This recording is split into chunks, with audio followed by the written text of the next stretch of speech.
I am just so delighted to be able to introduce my next Congressman, Randy Hultgren.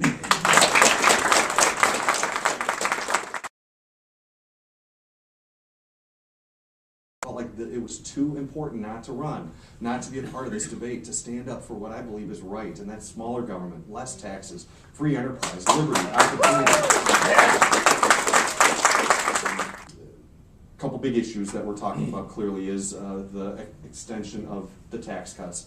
It is absolutely the worst time in the world to raise taxes on anybody, especially people who are creating jobs. So we've got to make sure that taxes don't increase, that they stay the same, or if anything, they go down. So my commitment is, no matter what happens, if they don't pass an extension of those tax cuts as they were, it would be the largest tax increase in the history of America if these things don't get passed. And again, with the dysfunction out there, the extension might not happen. That is, again, how self-focused these people are and how wrongly focused they are. So if that's the case, our first vote will be to extend those, to say we cannot raise taxes on the American people. We've got to make sure that we're keeping taxes at that same level or lower. And then the next thing we've got to do is start cutting. We need to get into a real budgeting process. I talked about it on the campaign that it was ridiculous to me, offensive to me, that first time in 36 years we don't have a federal budget. They just didn't pass one this year. They didn't discuss it. They deemed a budget passed this year.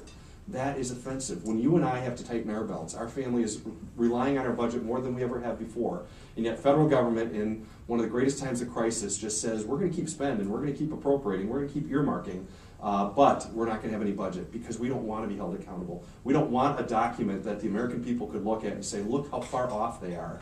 You know, that they're spending all of this money and we have this revenue coming in. They don't want that type of accountability. That's got to stop. One of the bills that I'm going to introduce is if we don't have a budget passed by the deadline, I think congressional pay needs to stop. Until that budget is passed, then let's put our money where our mouth is and make sure that that happens. You know what? I can pretty much guarantee you a budget will be passed if that happens because you have to speak their language, unfortunately. But we're willing to do that. Other things, I'm absolutely committed to repealing health care. That is absolutely wrong. It's absolutely the wrong legislation to address the problem that we're facing. It is piling on unbelievable amounts of bureaucracy, huge expenses, literally $1 trillion or more over the next 10 years, on top of just a nightmare of bureaucracy that they're adding in this. IRS agents will be hired by tens of thousands to go after us for every little thing to be able to try and fund this thing. It's got to stop. What really is frustrating to me, and what I'm frustrated with both Republicans and Democrats, is that when Republicans had control, they failed to deal with the real problem of health care, and that's cost of health care. We've got to dig into the cost of health care. A significant part of that is lawsuit abuse, out of control lawsuit abuse that really is impacting the cost of health care. We've got to address that.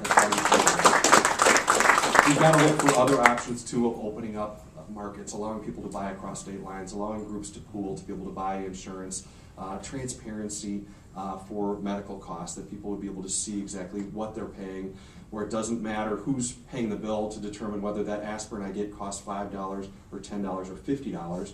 It should be the same price for everybody. And so we've got to get that transparency out there. There's things that we can do that we can get past, but what's got to happen first is we've got to repeal what's there because it's so damaging. It's unraveling before our eyes. And if you dig into this, again, another thing you can check out, the number of waivers by major corporations requesting to be waived from the requirements of the health care bill. It's over 100 now of major corporations. So the ones that are not going to get the waivers are small business owners. The very ones that are going to get us out of this recession that we're suffering under are the ones that will continue to bear the weight of the health care bill. And it's wrong. It's got to stop. So it's unraveling, but we need to make it happen quicker. We need to repeal that and get back to the drawing table. Get all the players involved, doctors, hospitals, insurance companies, families, small business owners, bring them in to figure out how do we solve this problem, what is the role that we need to have, and how do we get out of the way and let the free market work. And that's really how this is going to be solved ultimately. So we've got some significant issues. Most importantly, we do have to get people working again. I am so convinced as I travel around the 14th Congressional District that people do want to grow their businesses. There's businesses out there that are holding their own. They've been struggling in spite of everything that Washington is throwing at them. They have found a way to still survive. I'm so proud of them. It just shows that American ingenuity, the ability to stick with something, to have an idea, to have passion, to get something done in spite of all the obstacles. What frustrates me, those obstacles should be just getting the job done. The obstacles shouldn't be the federal government. And that's what it's been. It's been the federal government throwing obstacles at small business owners who are desiring to grow, desiring to be productive, desiring to benefit their community. That's got to stop. If we can bring some certainty back and they know that we're not going to raise their taxes, they're not going to have a huge health care bill coming up in 2011, that they're going to have some certainty that their property value is going to start increasing again with the property that they own.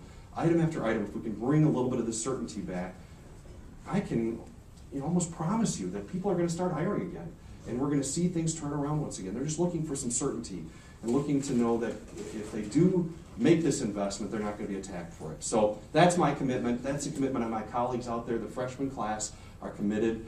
We feel like we've been sent on a mission, and we've talked about that this is serious. We are individuals coming from different directions. Each one of our races was individual and different, but we have been sent with a common purpose, and that is to be the voice of the people that we work for, the voice of our constituents, to stand up for them, to fight for them, and we're going to do it.